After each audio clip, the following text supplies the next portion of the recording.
tekan subscribe. Gusti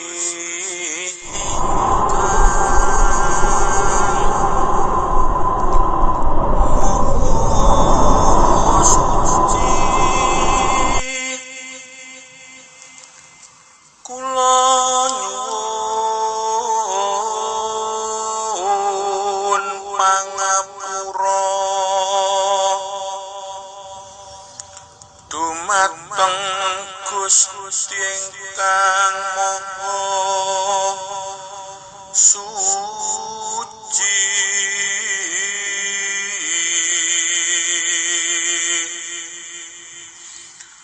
siralah datolah sipatolah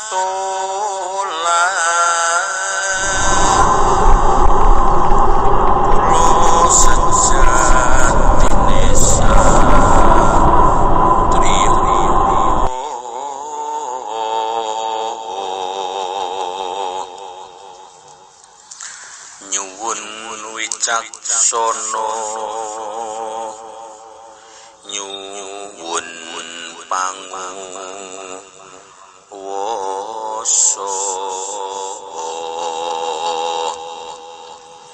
kangge dadi satriya sejati.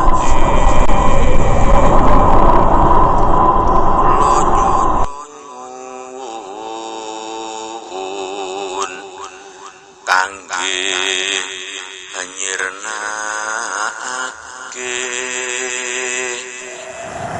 tumindak ingkang lupuh.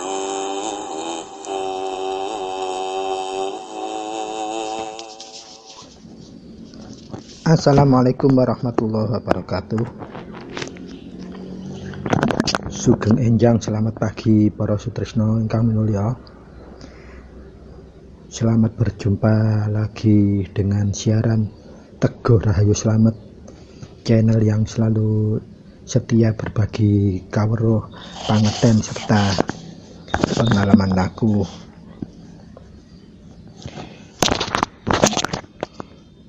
Nindakaken semua ajaran-ajaran luhur serta selalu berbagi pengalaman kawruh serta pangerten, nindakake semua ajaran ilmu hak, ilmu hakikat, ilmu hikmah, serta khususnya selalu berbagi kawruh pangerten serta pengalaman laku, nindakake laku kasampurnan urip inggih menika laku ngagem Wahyu Panca Gaib, Wahyu Eka Buwana utawi atau laku Kumpul Nunggal Suci, serta yang khusus juga pengalaman kawruh serta pangeten nindakaken panca laku ngurip ihsan, lan yang paling utama juga selalu berbagi kawruh pangeten dan pengalaman laku nindakake panca laku kunci ngurip mubarok.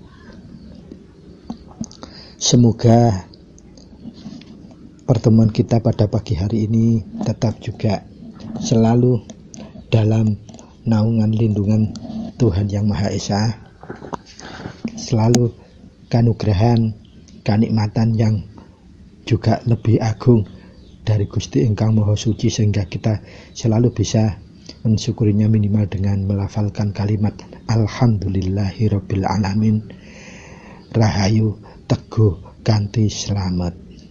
Para sutresna ingkang minulya, untuk edisi pagi ini izinkan Koko menyampaikan episode yang ke 010 di tahun 2022 ini. Koko akan memilihkan sebuah tema yang insya Allah menarik dan teramat penting wigatinya, atau yang harus diperhatikan dalam rangka kita mau laku kasampurnan urip, laku kumpul nunggal suci, yaitu tema urip kan durung lenggah atau hidup yang belum alenggah. Para sutresna ingkang minulya, Seperti biasanya, supaya kita dalam pembahasan awal hingga akhir selalu dikuncoroi oleh hidayatul hidayah dari Tuhan Yang Maha Esa, dari Allah Subhanahu wa Ta'ala, dari Gusti Ingkang Maha Suci, sehingga bahasan kita awal hingga akhir supaya tetap lancar dan bisa menghasilkan manfaat menggunakan mahanani. Kita selalu mendahulunya dengan meresapkan bagi penghayat laku kasampunan urip kumpul nunggal suci yang berkeyakinan agama Islam. Nanti kita awali dengan meresapkan bersama-sama Fatihah, kemudian kita berikutnya baru juga meresapkan bersama-sama kunci, supaya apa? Kita tetap bisa menotoh niat kita, menjembarkan hati kita, jiwa kita, dan menghaluskan rasa jati kita untuk membahas tema pada episode 010 ini, sehingga hasilnya tetap bisa menurunkan manfaat mahanani serta bisa memoto bagi kehidupan kita di alam dunia ini dan bagi semua yang bisa mempraktekkannya. Para sutresna ingkang minulya, mari kita mulai saja dengan meresapkan Fatihah dulu khusus untuk penghayat yang berkeyakinan agama Islam. A'udzubillahi minasyaitonirrajim. Bismillahirrahmanirrahim. Alhamdulillahirabbil alamin arrahmanirrahim maliki yaumiddin. Iyyaka na'budu wa iyyaka nasta'in ihdinas siratal mustaqim siratal ladzina an'amta 'alaihim ghairil maghdubi 'alaihim waladdallin. Rabbighfirli wa liwalidayya amin. Berikutnya langsung kita bersama-sama meresapkan kunci bagi penghayat yang di luar keyakinan Islam. Langsung kita meresapkan kunci bersama-sama. Sumangga. Gusti ingkang Maha Suci, kula nyuwun pangapura dumateng Gusti ingkang Maha Suci. Siralah, datalah, sipatalah. Kula sejatine satriya, nyuwun wicaksana, nyuwun panguwasa kangge tumindake satriya sejati. Kula nyuwun kangge anyirnakake tumindak ingkang luput. Rahayu, rahayu, rahayu, tentrem. Terima kasih untuk semua para sutresna sekeluarga dimanapun Anda berada. Mudah-mudahan dengan melafadzkan, meresapkan Fatihah bersama-sama bagi penghayat yang berkeyakinan agama Islam, dan kita meresapkan kunci bersama-sama bagi penghayat yang berkeyakinan di luar Islam. Semoga apa yang kita resapkan bersama-sama bisa nguncorake kesucian kemahananian dalam pembahasan kita episode 010 ini, dan bisa netesake manfaat migunakan mahanani bila diterapkan oleh siapapun, bagi siapapun, dan kapanpun.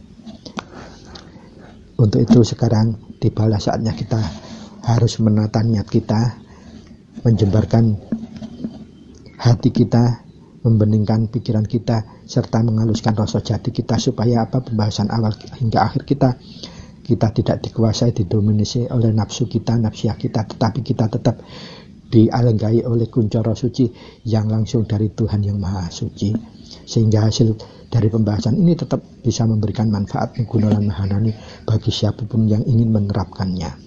Para sutresna kami mulia, laku kasampunan itu pada hakikatnya ada dua jalannya. Yang kuku ketahui, kaweruhi dan mengerteni adalah cara yang satu, kita menggunakan ajaran samawi, yaitu menggunakan jalur agama samawi. Apa itu ajaran agama samawi? Ajaran agama samawi itu adalah ajaran yang dibawakan oleh para nabi dan rasul, karena beliau memang dipilih oleh Tuhan Yang Maha Kuasa, Yang Maha Berkehendak, karena memang sudah ditetapkan bahwa kelahiran beliau nabi dan rasul memang sebagai penyambung atau utusan Tuhan Yang Maha Kuasa di muka bumi untuk menegakkan kuncoro suci ketuhanan bagi kehidupan manusia atau umat keseluruhan. Dan itu sudah menjadi ketetapan sebagai pembawa ajaran. Maka para nabi dan rasul dalam menemukan ajaran itu tidak mengawali dengan cara laku golek wahyu, tetapi memang Tuhan sudah menetapkan sejak awal dan dipilih.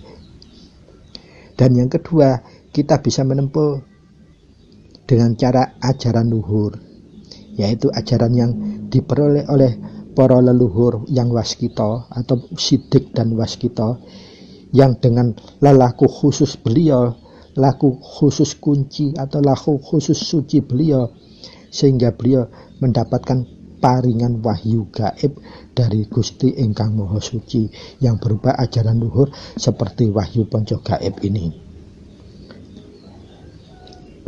Dan kasunyatanya ajaran samawi atau ajaran melalui agama samawi dan ajaran luhur itu sama-sama pinuju ke kesampurnan urip, pinuju ke fitrah kesucian manusia yang benar-benar dikehendaki Tuhan yang Maha Esa. Sehingga antara ajaran samawi dan ajaran luhur itu selaras dan tidak akan berbenturan.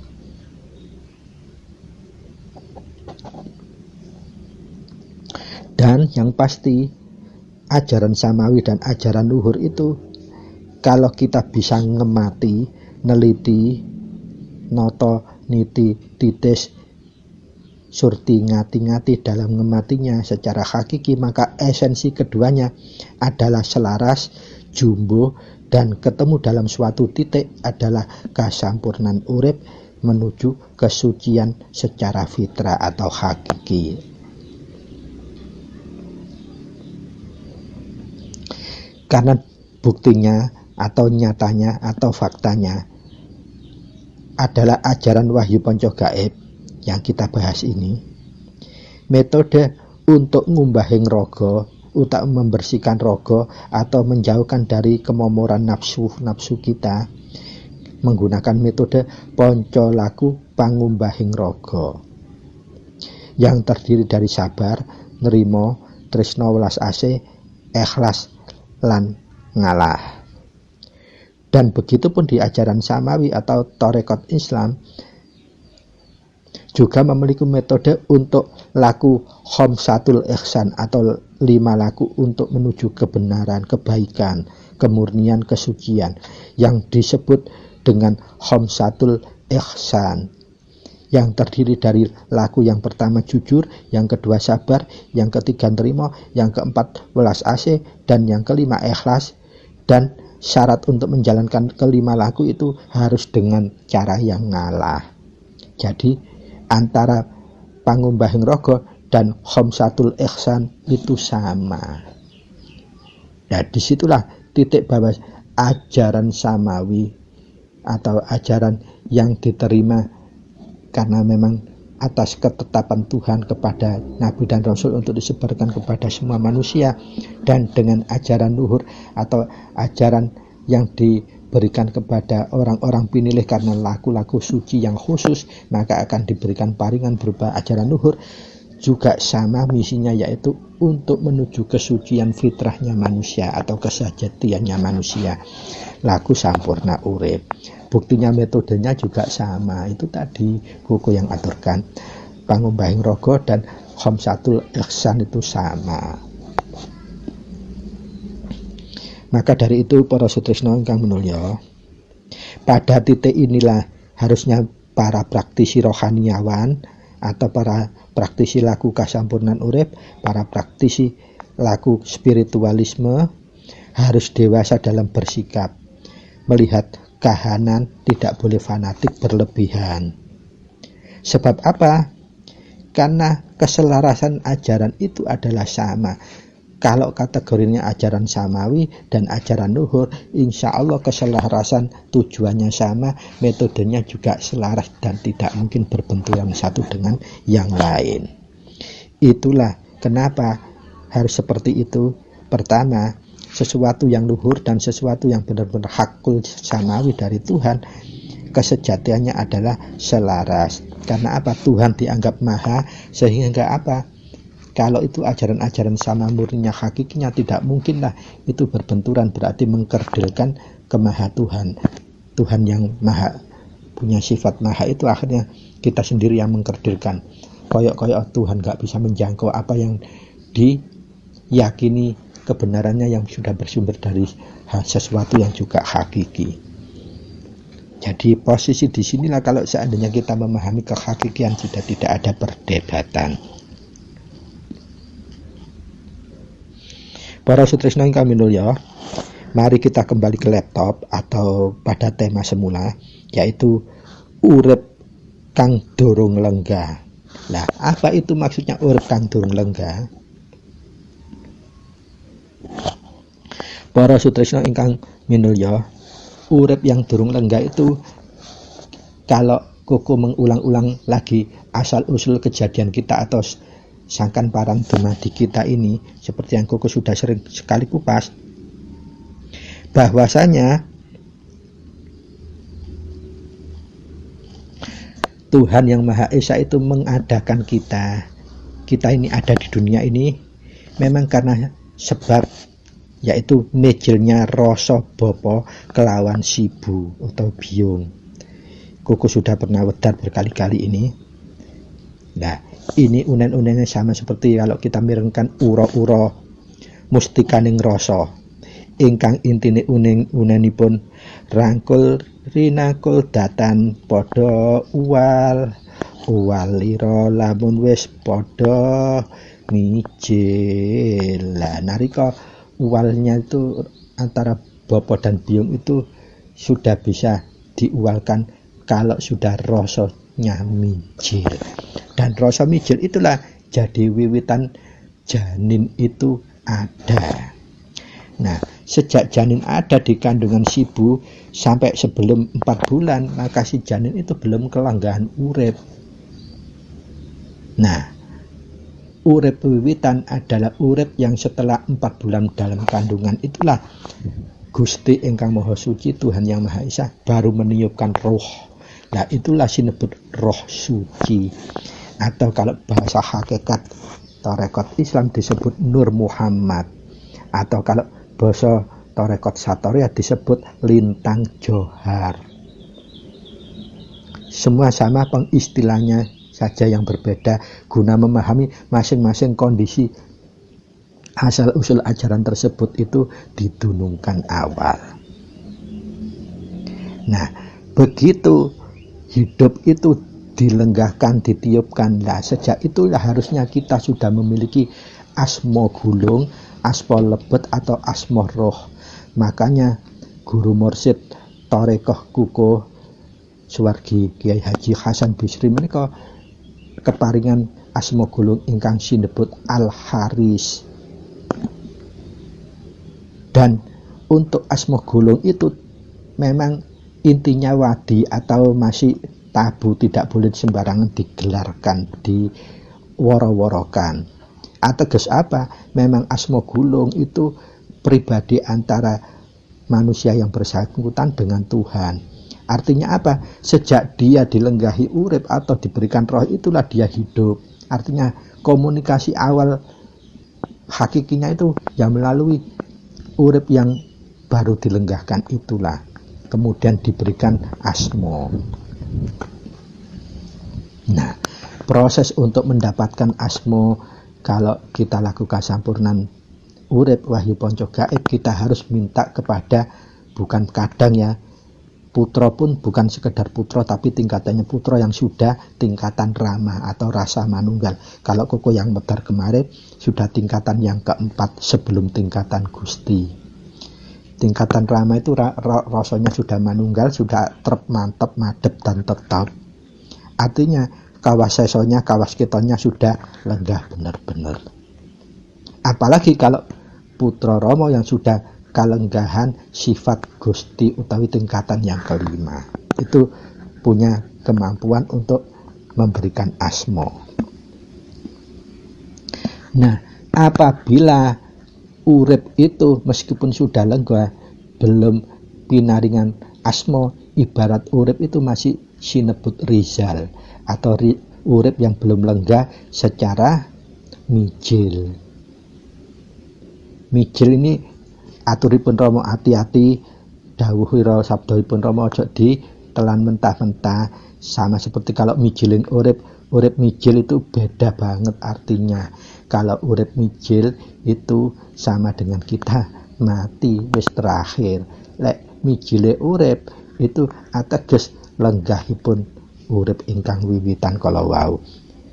Artinya roh yang semula menjadi masih rizal sudah menjadi jiwa. Kalau dalam bahasa tarekat Islam, roh suci setelah dipasang di janinnya manusia maka sinebut jiwa.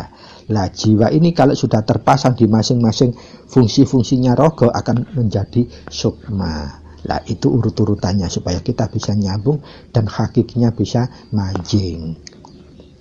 Para sutresno ingkang minulya, kita lanjutkan kembali.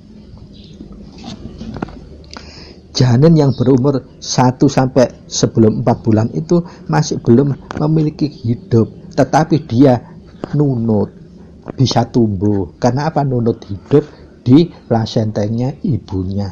Kenapa? Dari inilah awal kenapa ibu itu disebut pangeran ingkang sanyata, pangeran ingkang urip. Karena apa? Sebelum kita diberikan titah hidup 4 bulan dalam kandungan, kita itu masih dompleng, utawi tumbuhnya melalui uripnya sang ibu lewat plasenta. Nah, maka dari itu setelah 4 bulan kita ditiupkan roh, maka rizal itu sudah menjelma menjadi jiwa dan harus diberi nama. Karena apa? Sudah terlepas diberikan delegasi kewenangan secara sistem dalam powernya atau ketetapan kehendaknya sudah diberikan delegasi oleh Tuhan. Artinya wiwitan urip inilah nantinya yang sinebut asmo atau yang menjadi panjenengan ingsun atau sandi kita untuk komunikasi connect secara langsung dengan Gusti ingkang Maha Suci, Gusti ingkang Maha Kuwas, Gusti ingkang Maha Berkehendak. Jadi wiwitannya kenapa asmo itu penting? Karena tanpa kita punya asmo maka kita tidak punya password untuk komunikasi langsung dengan Tuhan. Itulah awal cerita hakikinya. Dan dalam laku wahyu panca gaib kasampurnan urip kumpul nunggal suci maupun laku torekot hakikat Islam ini sama, butuh asmo. Sama seperti kuko di torekot juga mempunyai asmo. Di wahyu panca gaib juga mempunyai asmo. Nah pertanyaan apa asmonya kukuh digulung ini apa? 2? Tidak. Sama seperti panjenengan yang namanya sebutan misal Sparman. Tetapi waktu panjenengan kuliah ternyata karena panjenengan punya karakteristik yang khusus sehingga disebut bukan Parman tetapi disebut si baik atau si ramah. Ramah karena panjenengan ramah. Apakah panjenengan itu 2? Kan tidak, itu sebutan karena situasi kondisi yang membentuk. Disitulah paham kehakikatannya asmo. Jadi kuku ini menggunakan asmo gulung metode kumpul nunggal suci ataupun asmo gulung metode torekot hakikat Islam sama saja. Karena apa? Dunungnya sama, terminologinya sama, peran fungsinya sama, hakikatnya sama. Tuhan tidak mungkin 2, tidak mungkin lebih dari 1, sama. Disitulah letak pentingnya ilmu tauhid bagi semua pelaku ilmu hakikat. Tanpa itu mereka akan terkadang salah arah. Kenapa salah arah? Karena memahami keadaan selalu ada subjektifikasi atau objektivitasnya, kenyataannya plus atau min. Jadi dilebihkan atau dikurangkan. Tapi kalau kehakikannya sudah dijangkau, dia akan terpes dan tidak akan bisa owah gingsir utawi wasesone wis waskita. Para sutresna ingkang minulya, kita lanjutkan. Jadi setelah janin umur 4 bulan kandungan itu dilenggahi urip. Jadi urip kang durung lenggah iku urip yang belum ada di pada janin sebelum umur 4 bulan. Itulah rizal atau urip kang durung lenggah bahasa tarekat hakikatnya disebut Nur Muhammad, atau bahasa kesejatiannya Satoriyah disebut Lintang Johar. Dan ini harus kita ketahui. Kalau kita tidak ketahui, kok nyampaikan karena penjenengan nggak tahu, wah itu bukan ajaran Romo.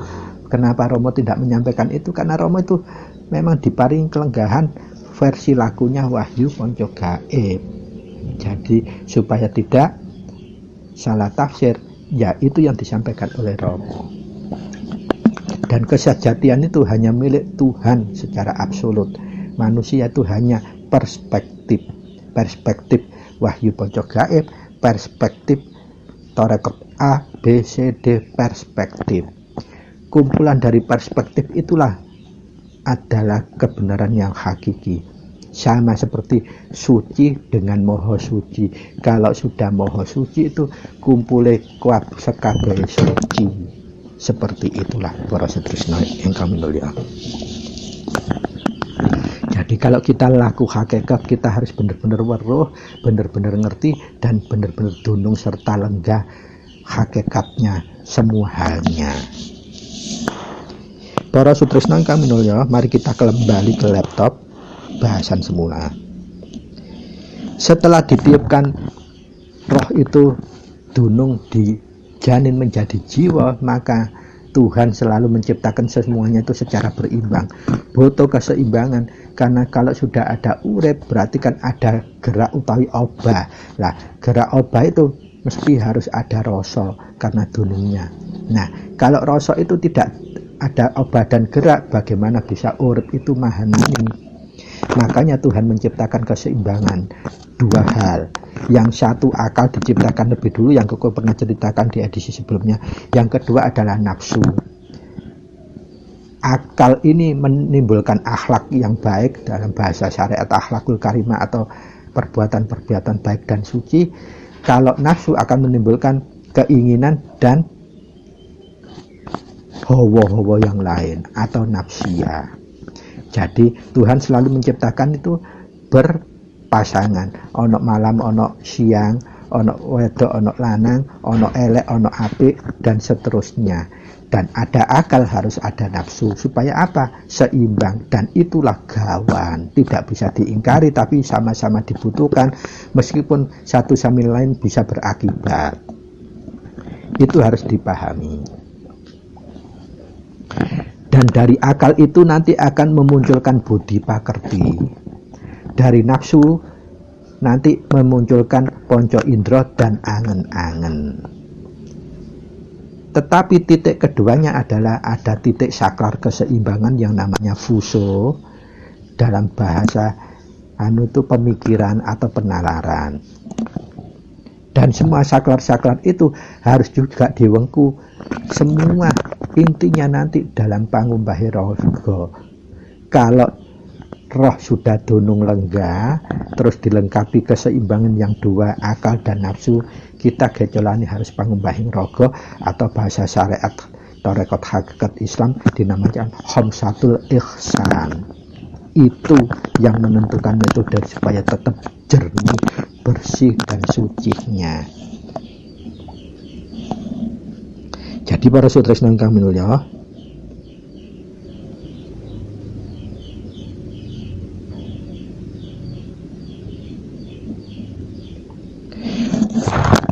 lalu pertanyaannya, urip sing durung lenggah iku bentuke kaya piye? Nah, ini terpaksa ngureh-ngureh metani maneh sejarah-sejarah para nabi dan rasul, sejarah para sidik waskita yang pernah diberikan beban untuk mengajarkan ajaran samawi. Nabi dan rasul itu yang paling kondang kawaskitannya itu adalah Nabi Musa alaihi salam. Karena dia kondang waskitanya, sehingga terkadang dia kelerep untuk kemingsunnya tinggi. Sampai-sampai dia ingin sekali untuk bisa berjumpa dengan wajahullah atau sinarnya wajah Allah. Sinarnya wajah Tuhan, kuncornya wajah Tuhan. Dia selalu ingin menyampaikan kepada Tuhan untuk bisa diberikan restu bisa melihat wajah Tuhan. Karena permintaannya itu seringkali akhirnya Tuhan juga mengabulkan, sehingga saat dia disuruh melihat di Jabal Uhud, karena Tuhan menyampaikan bahwa lihatan kalau nur wajhullah atau cahaya wajah Allah dianukan di Jabal Uhud. Begitu dia memandang Jabal Uhud, kuncoro nur wajhullah itu sangat sumunar, luar biasa, sehingga Nabi Isa alaihi salam pingsan utawi semaput. Nah, dari hikmah ini yang kita bisa ambil bahwa sehebat apapun, sempurna apapun, kita tidak akan bisa pasaksen secara panca indera, baik masih metode nur wajhullah atau cahaya wajahnya Allah saja kita nggak mampu. Dan ini Romo juga menegaskan bahwa rijal utawi urip kan gurung dunung, artinya cahaya wajahnya Allah itu rijal dalam bahasa sanepanya tarekat Islam itu yang disebut nur wajhullah itu tadi. Bukan hakikat wajah Allah, malah tambah nggak mampu. Romo menegaskan bahwa untuk uripkan durung lenggah utawi kasebut rijal ini, menungso ora bisa nyipati kelawan panca driya budi pakerti apa meneh angen-angen, ora bisa. Jadi kalau kita ngaku-ngaku bisa, ya wis lihat wajah Tuhan. Nah, itu sama seperti dia kemingsun ya. Itu tadi kayak Nabi Isa alaihi salam, Nabi yang benar-benar dimuliakan Allah, ternyata kementusnya nggak bisa dibendung. Begitu dituruti, akhirnya dia kelihatan naif dan hina, semaput di tengah padang pasir. Hanya melihat nurul wajhullah atau cahaya wajah Allah, belum hakikinya wajah Allah, nggak akan mampu. Nah, dalam kapasitas ini, baik ajaran laku kasampurnan urip wahyu panca gaib maupun kasampurnan laku tarekat hakikat Islam, ada cara kita untuk mengenali, bukan melihat, mengenali saja. Mengenali ini supaya apa?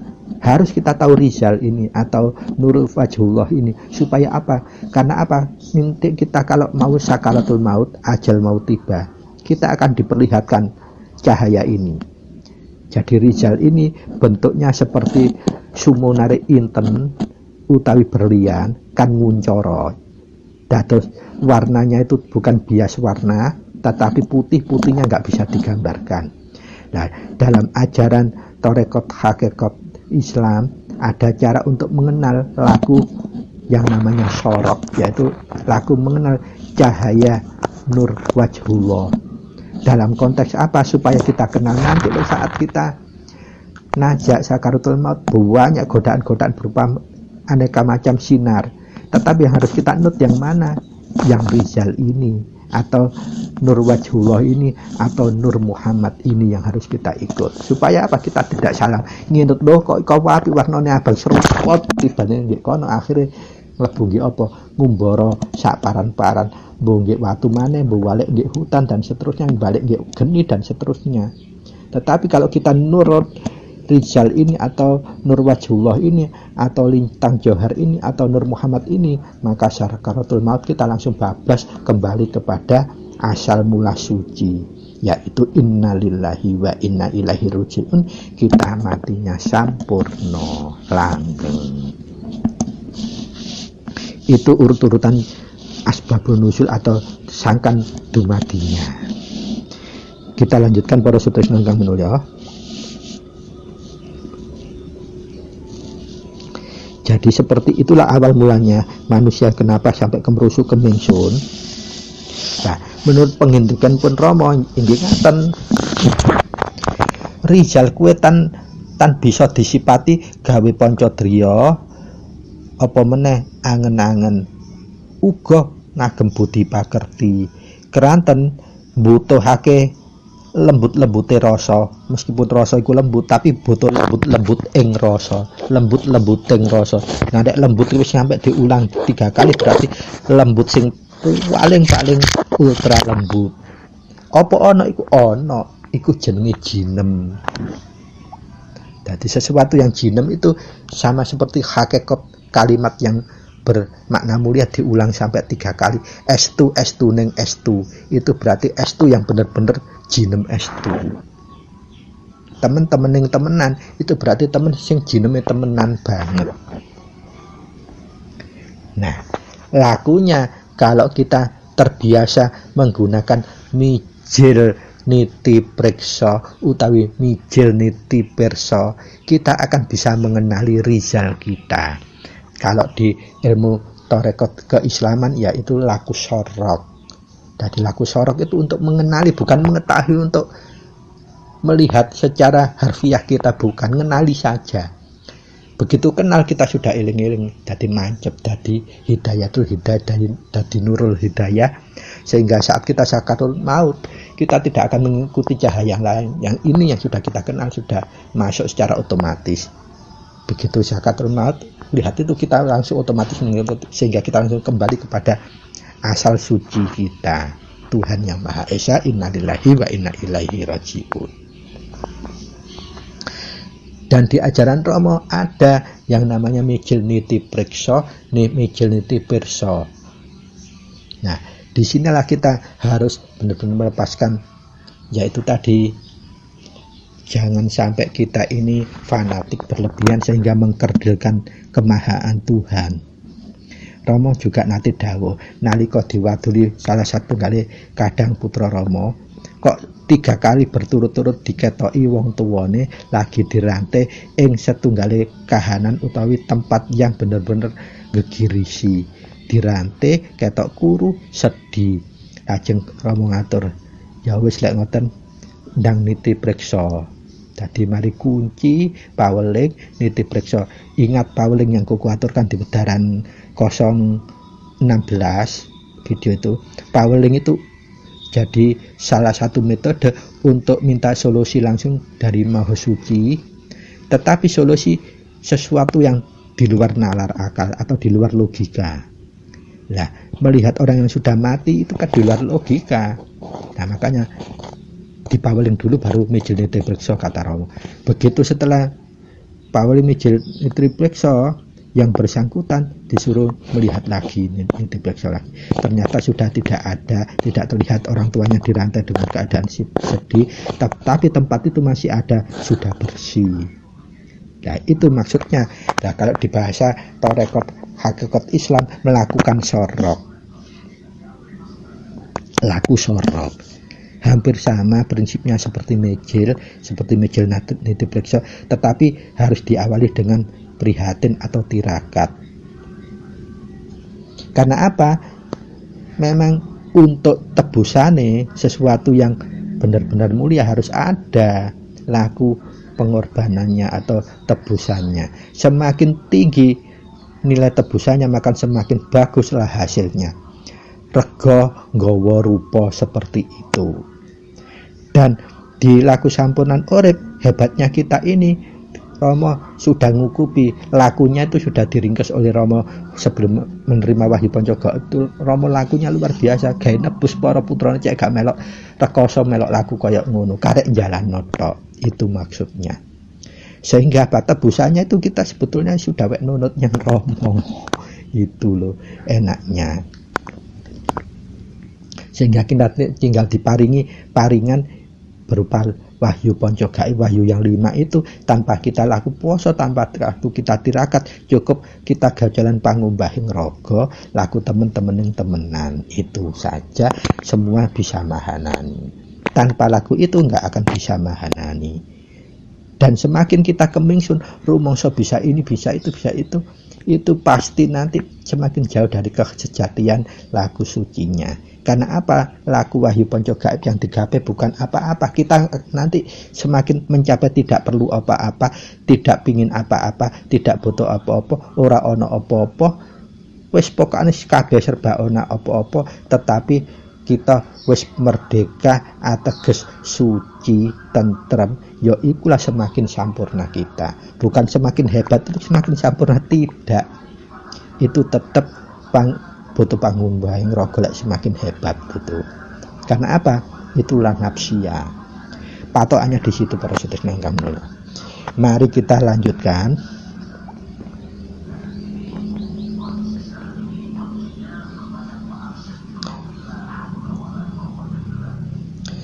Dados untuk urip sadurunge lenggah ini ateges rijal ini, ateges lintang johar, ateges Nur Muhammad atau roh yang durung kemomoran nafsu dan akal ini adalah bibit seperti grand openingnya saat hidup dititahkan di janin manusia, maka harus diberikan asma. Begitu dono harus punya asma, tapi ketika bayi kita ini belum mengerti apa-apa, orang tua kita belum mengenal manunggal, maka kita sampai sedemikian usia baru kita sadar kalau butuh asma. Kita yang punya adalah arane rogo kita, janin kita. Apakah itu terlambat? Tidak, karena secara hakikat saat itu nih, begitu kita didunung, itu sebetulnya nama roh kita sudah ada, hanya saja kita tidak menyadari. Tetapi dalam metode-metode itu, kalau kita belum mengetahui asma, kita bisa tetap laku nunggal atau laku berkoneksi secara pribadi dengan Tuhan, bisa secara vertikal. Apa yang dibutuhkan? Nah, nanti kita pilih-pilih laku Wahyu Ponco Gaib bagaimana, laku Tarekat Islam bagaimana, supaya apa? Penjenengan tidak salah paham, fanatik nganggap sesat lagi. Para sutresna kang minulya, kita lanjutkan. Aturipun Rama, yen rasa kita wis alus lembut, jinem, senaosa rasa itu estune sudah lembut, tetapi jinemnya itu yang belum. Jinem itu artinya apa? Lembut yang sudah enggak pernah termomoran oleh, yang sudah tidak termomoran oleh nafsu. Begitu rasa aslinya itu lembut, tapi begitu kita hidup, kita sering ngikuti nafsu, berarti ini sudah tidak lembut yang sempurna lagi, lembut yang sudah kemomoran oleh nafsu. Nah, itu tugas kita, mengembalikan kelembutan, kesucian kelembutan itu tugas kita sebagai pelaku Wahyu Ponco Gaib, sebagai pelaku ilmu hakiki. Dan dawuhipun Rama, senaosa rasa kita sudah lembut, tapi butuh jinem maneh, butuh binem maneh itu balik suci yang benar-benar sesuai keadaan yang awal itu, suci yang tidak kemomoran lagi, supaya bisa nyipati rizal. Nyipatinya bukan dengan ponco indro maupun angen-angen serta budi kepakarti, tapi nyipatinya dengan menggunakan rasa. Lah, rasa itulah estunya sebetulnya hakikinya asma. Kalau kita sudah paham dan bisa nyebut rasa, berarti sudah ono uni, berarti ono bentuk, artinya wis ngerti rasa secara otomatis. Dan itulah yang kita butuhkan asmanya. Jadi umpamanya panjenengan namine konto rupa, berarti password panjenengan untuk berkomunikasi dengan Tuhan dengan password konto rupa. Itu yang paling lebih langsung klik, sehingga tidak ada konfirmasi password lagi. Maaf, password Anda, asma Anda kurang tepat. Nah, supaya tidak ada notifikasi seperti itu. Para sutresna kemana? Lamun tetapi kalau kita menggunakan metode tarekat Islam untuk laku mijil itu, kita menggunakan cara sorok sit nyebutnya lakunya. Dan sorok itu hanya untuk mengenali, karena sesungguhnya kita tidak bisa lenggah ngasifat Gusti secara hakiki. Beda dengan Romo. Romo itu memang karena kalenggahan atau kedunungan atau keparingan. Jadi beda dengan kita yang hanya menjalankan atau ngelakoni ajaran. Jadi jangan disanakan. Nanti seperti mijil panjenengan karena gak ngerti lenggahe, wah iki kate urip kate mijil, gak kate mati panjenengan. Nah, seperti itulah yang harus diwasani secara wanita. Para sutresna kang mulya. Jadi puncak kita laku mijil, puncak kita laku sorok untuk mengenal rijal, untuk mengenal roh suci kembali. Tujuannya ya untuk itu. Nanti kalau kita saat sakaratul maut, kita tidak mengikuti cahaya cahya. Senasa rijal itu bukan cahya, tapi personifikasinya istilah yang paling tepat disebut cahya utawa kuncoro. Kuncoro yang seperti inten utawi berlian, tidak berwarna, putihnya bukan putih warna, putih jernih, bening itu. Nah, itu yang harus kita note. Nanti kalau kita akan pencati rogo, ada berbagai cahaya yang ngompor-ngompor kita, bijui kita, iming-iming kita, endi sing dinut, ono sing wabang, ono sing lorek, lek kene kulino ngenut duduk rasa berarti sing lorek sing dinut. Tapi kalau kita sudah terbiasa kenal rizal kita, kuncoro suci kita, roh suci kita atau Nur Muhammad kita, bintang johar kita, maka kita ngenut tetap yang rizal itu tadi. Wus langsung balik kembali ing kasampurnan jati, enggak ngelambrah-ngelambrah nane. Itu inti supaya kita mengenal urip sadurunge lenggah iku, supaya kita tahu posisi asmo itu kenapa kita butuhkan ya seperti itu dunia. Begitu urip sudah lenggah dan diberikan piranti keseimbangan, yaitu Tuhan menciptakan berpasangan akal dan nafsu, maka rizal tadi sudah tidak murni kemomoran oleh nafsu.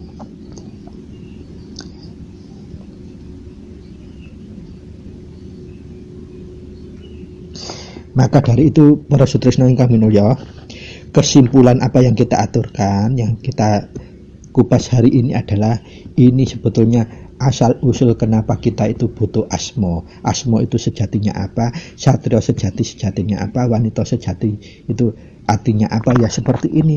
Jadi wanita dan satria sejati itu wanita atau satria yang sudah memahami urip sadurunge lenggah itu yang harus kita pelihara, yang kita kembalikan menuju ke sana.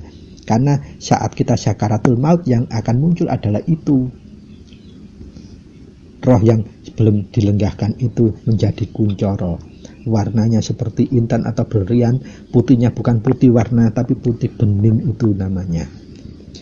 Bahasa-bahasa itu bahasa khusus sehingga kita sulit juga mempersonifikasikan.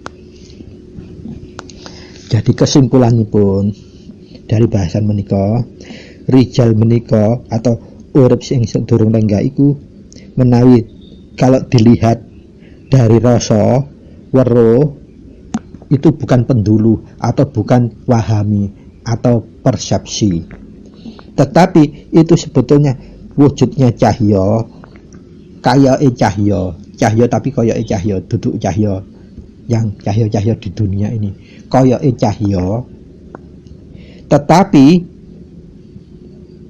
bukan cahya. Dan yang jelas warnanya jernih, bukan putih. Putih yang bening, jernih itu. Itulah rizal. Tanpa warna, putihnya putih bening, gume biar kayak inten, kayak berlian. Dan inilah nanti saat pecatnya roh itu pasti muncul sebagai petunjuk terakhir. Maka dari itu unen-unen yang paling makjleb itu di akhir unen itu harus disebut kaya ngrungokne bayi, nangise bayi kang lahir. Nah, nangise bayi kang lahir iku nangise bayi kang ya iku mang loh, ndak kok rijale wis dicelekno jrek, sehingga apa? Dia melihatnya sudah tidak jernih makanya nangis. Karena satu-satunya melihat rijal itulah jalan untuk bisa kembali ke suci. Ke innalillahi wa inna ilaihi rajiun. Para sutresna ingkang minulya, jadi kesimpulannya seperti itu, kita benar-benar harus ngecoli bahwa urip sadurunge lenggah itulah adalah jalan kita menuju kalenggangan jati saat sakaratul maut. Kita harus nuruti itu. Itu semacam guidance kita untuk kembali ke Tuhan dalam akhir hayat kita.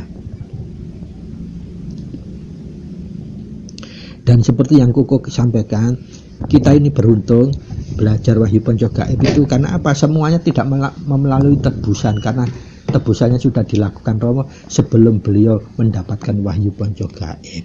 Jadi kalau panjenengan bertanya, kok iso ya lagu hakiki kok tanpa tebusan, tanpa tirakat dan laku. Nah, karena waktu Rama mendapat wahyu panca gaib itu lakunya sudah sekian puluh tahun, dan itu sudah menjadi sabda atau titah Allah, titah Tuhan kepada para pelaku wahyu panca gaib. Nah, bagiku kok yang juga berkeyakinan Islam, maka lebih bisa melihat dunia lebih secara luas. Koko tidak lebih saklek dan tidak akan mudah menyalahkan orang lain. Dan itu yang harusnya kita mewasasoni kemahannya Tuhan itu seperti itu. Tuhan jangan dianggap kerdil atau deso, sehingga kita menganggap orang lain itu salah karena kita belum mengetahui. Tapi kalau kita sudah mengetahui dan paham hakiki, karek mantuk-mantuk akeh tunggale mesti bulat yang terakhir dibunyikan. Seperti itulah para sutresna ingkang minulya, inti babakan bahasan kita tentang urip sadurunge lenggah itu adalah Rizal, adalah lintang johar atau roh suci Nur Muhammad yang harus kita kenali minimal seumur itu sekali. Supaya apa? Saat kita sakaratul maut tidak ngikuti cahya yang nyasarake, sehingga kita tidak bisa kembali sampurna langgeng. Kurang dan lebihnya kuku mohon maaf.